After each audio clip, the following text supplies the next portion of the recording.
Iran आणि Israel America हे जे काही युद्ध चालू आहे, अनेक दिवसापासून आम्ही सातत्याने विषय मांडत आहे की प्रधानमंत्र्यांनी ह्याच्यावर कुठेतरी अधिकृतरित्या वक्तव्य करावं.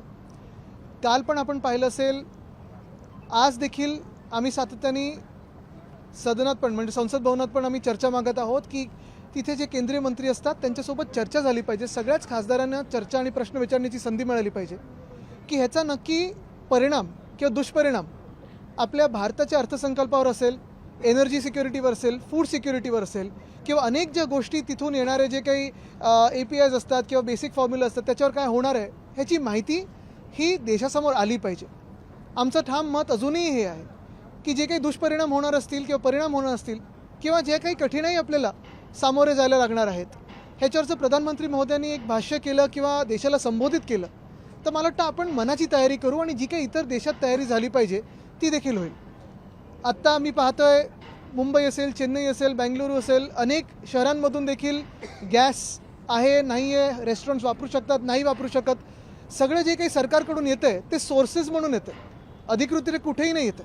आणि म्हणून अधिकृतपणे प्रधानमंत्री महोदयांनी आपल्याला पूर्ण देशाला संबोधित केलं पाहिजे की ह्या युद्धाचा आपल्या देशावर काय नक्की इम्पॅक्ट असणार आहे. JNPT जो आहे भारताचा एक्सपोर्टचा मोठा हब आहे. अनेक जे एक्सपोर्ट करणारे पदार्थ आहेत ते पडून आहेत आणि काहीही आश्वासन मिळत नाही आहे. अहवाल दिले जे व्यापारी छोटे असतील. नक्कीच मी तेच सांगितलं ना की अर्थव्यवस्थेवर काय नक्की ह्याचा इम्पॅक्ट होणार आहे. कारण आता तुम्ही बघा ते स्ट्रेट ऑफ हॉर्मुझमधून येणारं ते बंद झालेलं आहे. दुसऱ्या बाजूने हौती अटॅक करत आहेत. आता अनेक शिप हे केप ऑफ गुड होप म्हणजे आफ्रिकेतून येणार आहेत.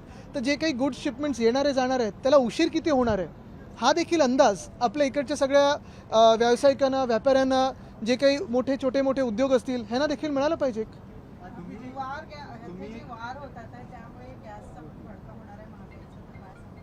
हेच आता मी सांगितलं. तुम्ही एक ट्विट केला होता, कुलाब्यामधील कपड्या परिसरात सगळं घडी अनधिकृतपणे टाकलं जाते, नेमकं काय हा प्रकार आहे? आपण आत्ता पाहिलं असेल, काल काही तिकडच्या स्थानिक रहिवाशांनी ट्विट केलं होतं, मुख्यमंत्र्यांनी देखील टॅग केलेलं आहे, आम्हाला देखील टॅग केलं होतं की तिकडे जे साधारणपणे जो एक परिसर आहे तिथे मॅनग्रोव्ज आहेत आणि अर्थात समुद्र आहे. तिथे अनेक वर्षापूर्वी एक रेक्लेमेशनचा प्रस्ताव होता. तो रेक्लेमेशनचा प्रस्ताव आम्ही हुडकावून लावला त्यानंतर, आणि ते रेक्लेमेशन बिल्डरसाठी होणार होतं. त्यानंतर आत्ता पाहायला मिळतं आम्हाला की तिथे ट्रक जात आहेत आणि कुठून तरी हे सगळी रेती येते, राडारोडा येतो आहे आणि तिथे ते परत समुद्रात टाकलं जातं. तर हीच शंका परत एक मनात येते की हे कुठच्या तरी बिल्डरसाठी चाललं आहे का, रेक्लेमेशनचे हे आता हळूहळू परत त्या दिशेने आपण पावलं टाकायला लागलो आहे का. म्हणजे एका बाजूला आपण पाहतोय नरिमन पॉईंट कफ परेड कनेक्टर जो आम्ही सुरू केला होता तो ठप्प पडलेला आहे, पण कुलाब्यामध्ये जे काही रेक्लेमेशन करायचं होतं त्यांना बिल्डरांसाठी ते परत हळूच सुरू होतं आहे का, ह्याच्यावर विचार करण्याची गोष्ट. आणि आम्ही हे मुख्यमंत्री महोदयांना देखील विचारणार आहोत आणि कलेक्टरना देखील विचारणार आहोत. एक मिनट, एक मराठी होऊन जाते मग हिंदी पे येतो.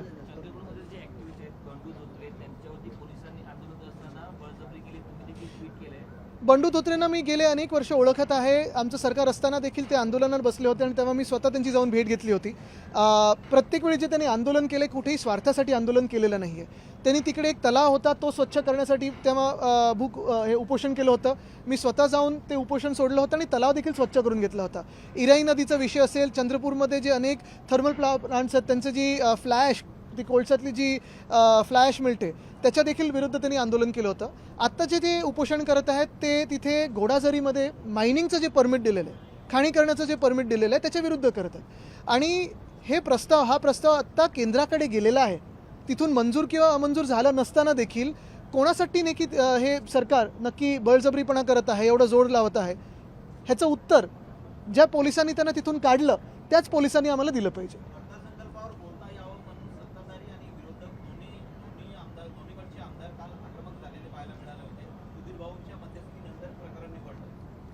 ते अनेकदा मध्यस्थी करत असतात. सर एक मराठीत फक्त. प्रकाश आंबेडकर आणि हर्षवर्धन सतपाळ यांनी एकत्रित पत्रकार परिषद घेतली होती. त्यामध्ये आपचे देखील काही नेते होते. 24 तारखेला ते RSSच्या मुख्यालयावरती मोर्चा काढणार आहेत.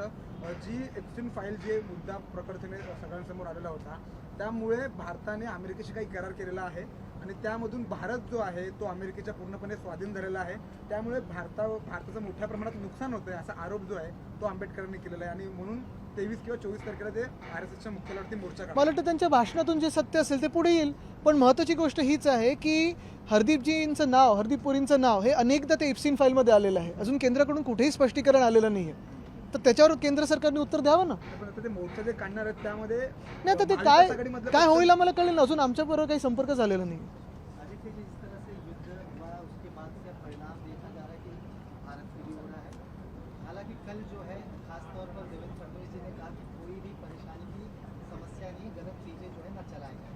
लेकिन आज ये सामने आ रहा है कि जो कमर्शियल सिलेंडर है या घरेलू सिलेंडर है उसके शॉर्टेज नज़र आ रहे हैं. आहार ने डिक्लेयर भी किया है यही परिस्थिति रही तो मुंबई और महाराष्ट्र में जो रेस्टोरेंट है वो बंद हो जाएंगे. किस तरह से देखिए? आपको याद होगा जब यहाँ का अर्थसंकल्प सादर होने जा रहा था तब मैंने यहीं पे पोडियम पे कहा था कि बजट के दौरान हमें सीएम साहब ये भी बताए कि ये वेस्ट एशिया या मिडिल ईस्ट जो भी आप कहना चाहो उसे, वहाँ जो युद्ध चल रहा है उसका परिणाम या दुष्परिणाम हम पे क्या होने वाला है, महाराष्ट्र के अर्थव्यवस्था पे क्या होगा, ये भी स्पष्ट करें. हमारा कोई ट्रेड डील यूएस के साथ हुआ है कि नहीं हुआ है, सेलिब्रेट क्या किया था, क्यों फेलिसिटेट किया प्रधानमंत्री महोदय को, ट्रम्प साहब ने क्या कहा, मोदी साहब ने क्या कहा, उसका इम्पैक्ट महाराष्ट्र पे क्या होने वाला है, उसके बारे में भी बजट में कुछ बयान दे. और इंडो ईयू डील जो हुआ है उसके बारे में भी बता दें. ये सारी बातें एक तरफ और सीएम साहब का बजट एक तरफ. कॉन्ट्रैक्टरों के लिए बजट बना था ये तो बिल्कुल साफ बात तो हुई, लेकिन उसमें मैंने यही एक रिएक्शन दी थी कि ये एलिस इन वंडरलैंड बजट है. यानी सीएम साहब एलिस इन वंडरलैंड बन गए हैं. उनको लगता है कि सब ठीक चल रहा है, कोई तकलीफें नहीं है और कोई आपत्ति नहीं है. लेकिन सत्य परिस्थिति यही है कि आज जो स्ट्रेट ऑफ हॉर्मुज में तकलीफें बढ़ रही है, जो केप ऑफ गुड होप से अभी शिप्स आने वाले हैं तो डीलेस काफ़ी होने वाले हैं. जो हमारे यहाँ क्रूड हो या फिर बाकी के सारे जो रॉ मटेरियल्स हो आने वाले थे, जो हर एक अलग अलग इंडस्ट्रीज़ में लगते हैं, हर एक फार्मास्यूटिकल से लेके टायर तक, सेमीकंडक्टर से लेके आपके पेट्रोलियम तक, ये सारे जो प्रोडक्ट्स है, रॉ मटेरियल्स है, वो डीले होने वाले हैं. कहीं ना कहीं इसका इम्पैक्ट होने वाला है. गैस के सिलेंडर्स हो या गैस हो, ये सारी बातों पर भी इसका इम्पैक्ट होने लगा है. 3-4 दिन पहले जैसे ही ये वॉर शुरुआत हुई थी पिछले हफ्ते, तभी भी मैंने कहा था कि इस पर प्रधानमंत्री महोदय खुद टीवी पे आके बयान दें कि इसका परिणाम हमारे देश पे क्या होने वाला है. हम सब समझते हैं कि कोई ना कोई जटिलता इसमें से आने वाली है, कुछ ना कुछ कठिनाइयाँ हमें फेस करनी पड़ेगी, ये हम मान के ही चल रहे हैं. लेकिन अगर ये भी हो तो भी कौन सी परेशानी हमें फेस करनी पड़ेगी, इसका कोई अंदाज़ तो पीएम साहब हमें दें. क्योंकि हम एक देश करके अगर सोचना है हमें, तो चलो एक सत्ताधारी पक्ष विपक्ष ये भी बाजू में रखिए, चाहे आप राजनीति में हो या ना हो, लेकिन आपके व्यवसाय के लिए, हर दिन के जीवन के लिए क्या महंगाई कहीं बढ़ने वाली है, कम होने वाली है, इसका इम्पैक्ट क्या होने वाला है, इसका एक अंदाज़ सोर्सेज के मुताबिक नहीं तो पीएम साहब से खुद आए, यही बेहतर होगा. आदित्य जी, बुलडोजर एक्शन को आप कैसे देखते हो? जिस तरीके से बुलडोजर एक्शन लिया जा रहा है, अगर कोई क्राइम करता है तो सजा सिर्फ उसको दी जानी चाहिए, लेकिन उसका घर बुलडोज कर दिया जा रहा है. मुझे लगता है इसमें सुप्रीम कोर्ट ने भी बयान दिए हैं, इस पे रूल्स भी दिए हैं, ऑर्डर्स भी दिए हैं. मुझे पता नहीं क्यों ऐसी कोई जगह है कि हमारे देश में जहां सुप्रीम कोर्ट का जुरिडिक्शन नहीं चलता है, तो फिर वैसे हो सकता है. JNPT पर हमने देखा है कि कई बड़ा बंदरगाह है, वहाँ पर कई अनाज रखे गए हैं, प्याज भी रखा गया है, उतना एक्सपोर्ट हो पा रहा है. क्या समस्या सामने आ रही सरकार की? यही तो मैं कह रहा हूँ, अगर एलिस इन वंडरलैंड बजट ना होता तो ये सारी बातें उस बजट में होती. सफाई देने में अगर कोई बात तकलीफ है या कोई पारदर्शक रहने में तकलीफ है तो मुझे पता नहीं, लेकिन मैं ये समझता हूँ, मैं ये मानता हूँ कि अगर सीएम साहब हो, पीएम साहब हो, पारदर्शक रहे और जो बात है स्पष्ट तरीके से कहे कि चलो ये किसानों पे आपत्ति आज होने वाली है या ये व्यवसायिकों पे आपत्ति होने वाली है, लेकिन हम सरकार और विपक्ष एक साथ आके इस पे काम करें तो देश आगे बढ़ सकता है. लेकिन इन सारी बातों को कहीं नज़रअंदाज करते हुए $1 ट्रिलियन, $5 ट्रिलियन, अमुक ये वो कहाँ जा रहे हैं हम? हाउस में अहम मुद्दा था अधिक ज़्यादा तेल, जिससे लेकर के कई नेता सवाल भी खड़े कर रहे हैं, लेकिन हाउस में अभी तक उस पर चर्चा भी नहीं हो रही है. BSR की कंपनी के जो मालिक हैं अब पीड़िता के जो परिवार है उनको धमकाने की बात भी कर रहे हैं कि आप किसी से बात मत करो, कोई दस्तावेज सामने मत लाओ. इन सारी चीज़ों को अभी तक सरकार नज़रअंदाज कर रही है. बिल्कुल, हमारे देश में अभी कानून है कि नहीं है, लोकतंत्र है कि नहीं है और न्याय है कि नहीं है, ये भी एक सवाल उठता है. धन्यवाद.